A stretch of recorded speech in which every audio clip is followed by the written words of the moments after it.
কয়েকটা ভিডিওতে বলেছিলাম যে আওয়ামী লীগ ফিরে আসবে এবং দেশের প্রচলিত রাজনৈতিক দলগুলো আওয়ামী লীগকে ফিরিয়ে আনবে।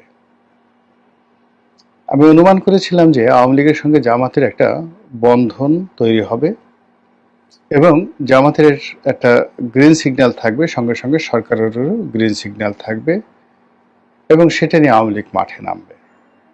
অন্যদিকে জামাত বিরোধী যে ইসলামী সংগঠনগুলো তারা বিএনপির সঙ্গে থাকবে এবং হাড্ডাহাড্ডি লড়াই হবে রাজনীতির ময়দানে।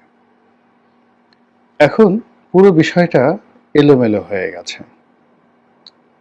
এক পক্ষ মনে করছে যে জামাতের সঙ্গে আওয়ামী লীগের সম্পর্ক তলে তলে হয়ে গেছে, আর অপর পক্ষ মনে করছে যে বিএনপি মূলত ভারতের পরামর্শে আওয়ামী লীগকে একটা ওয়াক ওভার দিচ্ছে বা আওয়ামী লীগকে একটা সুযোগ করে দিচ্ছে। ঘটনা যাই হোক না কেন সেটি নিয়ে আরেকটু পরে আলোচনা করব, কিন্তু ইতিমধ্যে যে লক্ষণগুলো আমরা দেখতে পাচ্ছি সেই লক্ষণগুলো নিয়ে কিছু কথা বলা আবশ্যক। প্রথম লক্ষণ হলো ঢাকার রাস্তায় আওয়ামী লীগের ঝটিকা মিছিল, একাধিক ঝটিকা মিছিল।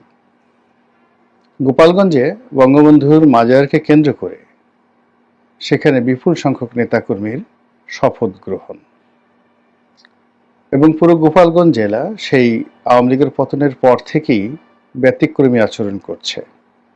সারা বাংলাদেশে একরকম আর গোপালগঞ্জের দৃশ্য আরেক রকম।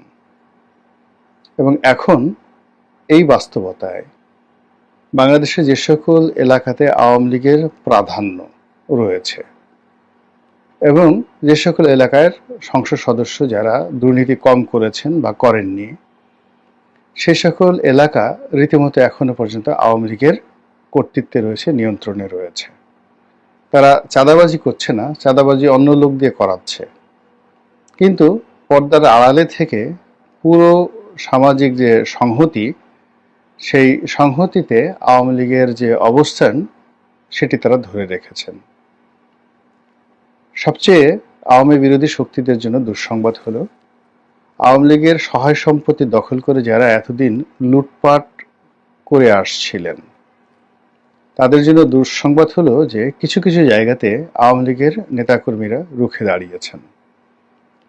তারা কিছু সহায় সম্পত্তির দখলে নিয়েছেন এবং কিছু জায়গা থেকে দখলকারীদেরকে মারধর করে তাড়িয়ে দিয়েছেন। আবার অনেকগুলো সম্পত্তি, ব্যবসা বাণিজ্য, সেগুলো পুনর্দখল করার জন্য তারা সর্বোচ্চ শক্তি নিয়ে তারা এগিয়ে আসছে। এবং এক্ষেত্রে তাদের পলিসি, অর্থাৎ যদি সমন্বয়কদেরকে মোকাবেলা করতে হয় তারা জামাতের সাহায্য নিচ্ছে, জামাতকে যদি মোকাবেলা করতে হয় বিএনপি সহযোগিতা নিচ্ছে, বিএনপিকে যদি মোকাবেলা করতে হয় তাহলে জামাত এবং সমন্বয়কদের সাহায্য নিয়ে স্থান কাল পাত্রভেদে তারা দ্রুত সিদ্ধান্ত নিচ্ছে। ইতিমধ্যে শেখ হাসিনার বেশ কয়েকটি অডিও ক্লিপ ভাইরাল হয়েছে। তিনি যেভাবে কথা বলতেন আগে, এই আসছি কাল আসছি এটা করবো ওটা করবো, সেগুলো না বলে অত্যন্ত দৃঢ়তার সঙ্গে বলেছেন যে এখন থেকে আর কোনো ছাড় নয়। যদি ডান গালে কেউ একটি থাপ্পড় মারে, বাম গাল এগিয়ে না দিয়ে যেভাবে থাপ্পড় দিয়েছে ওইভাবে সজোরে প্রতিপক্ষের গালে থাপ্পড় মারতে হবে। এখন এই থাপ্পড় কিভাবে মারবে সেটা ওই স্থানীয় আওয়ামী লীগ নেতাকর্মীদের দায়িত্ব এবং কর্তব্য। নির্যাতিত হয়ে কান্নাকাটি করা যাবে না, নির্যাতিত হয়ে পালিয়ে যাওয়া যাবে না এবং নির্যাতিত হয়ে কোনো অবস্থাতে পিছু টান দেওয়া যাবে না, রুখে দাঁড়াতে হবে। এখন শেখ হাসিনা সেই কথা বলার পর মাঠের যে রাজনীতি, সেই রাজনীতিতে কিছুটা হলেও গুণগত পরিবর্তন এসেছে।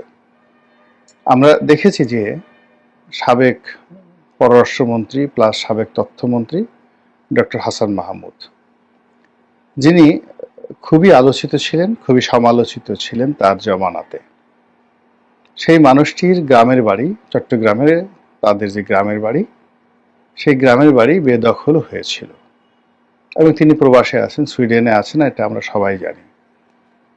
তো তার সেই বাড়িতে হঠাৎ করে দেখা গেল যে তার নিজস্ব লোকজন সেখানে বসবাস শুরু করেছেন, এবং সেই দৃশ্য ধারণ করার জন্য স্থানীয় কিছু সাংবাদিক যখন ক্যামেরা নিয়ে সেখানে উপস্থিত, অমনি সেই বাড়িতে যারা বসবাসরত লোকজন তারা সেই সাংবাদিকদের উপরে রীতিমতো ঝাঁপিয়ে পড়লো, ক্যামেরা ভাঙচুর করলো এবং তাদেরকে সেখান থেকে তাড়িয়ে দিল। এরকম একটা ভিডিও ফুটেজ রীতিমতো ভাইরাল হয়ে পড়েছে। স্থানীয় সাংবাদিকরা চিৎকার করে বলছিলেন যে পুলিশ তাদেরকে কোনো সহযোগিতা করেনি, বরং দাঁড়িয়ে দাঁড়িয়ে তারা তামসা দেখছিল। এই যে আওয়ামী লীগের ফিরে আসা, অধিকতর শক্তি নিয়ে ফিরে আসা, এটা নিয়ে একটা আওয়াজ হচ্ছিল অনেক দিক থেকে। আওয়ামী লীগ ফিরে আসবে, ভয়ঙ্করভাবে আওয়ামী লীগ ফিরে আসবে, ছাত্রলীগ ফিরে আসবে, ভয়ঙ্করভাবে ছাত্রলীগ ফিরে আসবে, যুবলীগ ফিরে আসবে, ভয়ঙ্করভাবে ফিরে আসবে। এই কথাগুলো বিভিন্ন জায়গাতে তারা প্রচার করেছে। কখনো কখনো যে কোনো রেল স্টেশন, কখনো কখনো কোনো মসজিদ, কোনো সরকারি দপ্তর, এমনকি ব্যাংক বিমার যে অফিসগুলোর যে সাইনবোর্ড থাকে, সেই সাইনবোর্ডে, ডিজিটাল সাইনবোর্ডে হঠাৎ করে এই শব্দগুলো ভেসে উঠত, ছাত্রলীগ ফিরে আসছে আগের চেয়ে শক্তিশালী হয়ে, আরো ভয়ঙ্করভাবে। এখন তার কিছু নমুনা এই সাম্প্রতিক সময় দেখা দিয়েছে। কারণটা কি? এই কারণের পেছনে আপনি 100টি কারণ বলতে পারবেন। প্রথম কারণ হিসেবে বলা যেতে পারে বর্তমান অন্তর্বর্তীকালীন সরকারের যে ব্যর্থতা, এটি ক্রমশ মানুষের সহ্যের সীমা ছাড়িয়ে যাচ্ছে। 2 নম্বর হলো সরকার যা কিছু করার চেষ্টা করছে সবই লোক দেখানো, মানুষজন বিশ্বাস করছে না, এবং তাদের কর্মকাণ্ড, কথাবার্তা সবকিছুর মধ্যেই কাজের চাইতে নাটক বেশি। আমরা যে কথাগুলো বলি, নাটক কম করো প্রিয়। এর ফলে মানুষের মুখ দিয়ে বের হয়ে যাচ্ছে আগেই ভালো ছিলাম। এখন এটা আপনি বন্ধ করতে পারেন, অত্যাচার করতে পারেন, জুলুম করতে পারেন, কিন্তু ব্যাপারটা হলো মানুষের মুখ তো আপনি বন্ধ করতে পারবেন না। সে মানুষের মুখ থেকে July, August, September, October, November, অর্থাৎ 2024 সালের নভেম্বর থেকেই মানুষের মুখ থেকে বের হয়ে যাচ্ছে যে আগেই ভালো ছিলাম। 2 নম্বর হলো কিছু অদ্ভুত অদ্ভুত শব্দ, যেমন পদ্মা সেতু দিয়ে চলতে গেলে, মেট্রো রেল দিয়ে চলতে গেলে, তারপর এক্সপ্রেসওয়ে দিয়ে চলতে গেলে শুধু বারবার মনে হয় এত কৃতজ্ঞ বা অকৃতজ্ঞ মানুষ হতে পারে, এত বেঈমান হতে পারে কেউ। এই জিনিসগুলো ফেসবুকে এবং ওয়ালে বারবার ছেড়ে দেওয়া হচ্ছে এবং এটা প্রমোট করা হচ্ছে। ফলে কি হলো, আওয়ামী লীগ জমানার যে উন্নয়নমূলক কর্মকাণ্ড, তার পেছনে যে হাজার কোটি বা লক্ষ কোটি টাকার যে দুর্নীতির অভিযোগ, সেই অভিযোগগুলোকে ক্রমশ ভুলিয়ে দেওয়া হচ্ছে, এবং এটাই আমাদের দেশের নয়, সারা দুনিয়ারই একটা সাধারণ ট্রেন্ড। মানুষ বর্তমানকে স্মরণ করে, অতীতকে ভুলে যায়। দ্বিতীয় যে সমস্যা, সেটি হলো রাজনীতিতে এমন কিছু মেরুকরণ হচ্ছে যেগুলো জুলাই আগস্ট বিপ্লবের পরে কল্পনা করা যায়নি। এখন আমাদের দেশের শতকরা 100 জনের মধ্যে 100 জন মানুষ বিশ্বাস করেন ডক্টর মোহাম্মদ ইউনূস রাজনীতি করতে চান, তিনি ক্ষমতায় থাকতে চান। তাকে ক্ষমতায় রাখার জন্য নানা রকম কৌশল অবলম্বন করা হচ্ছে, এবং ছাত্রদের যে নাগরিক পার্টি করা হয়েছে, যেটিকে কিংস পার্টি বলা হয়, এই কিংস পার্টি সহ আরও একাধিক পার্টি তৈরি হচ্ছে এবং হওয়ার প্রক্রিয়াতে রয়েছে।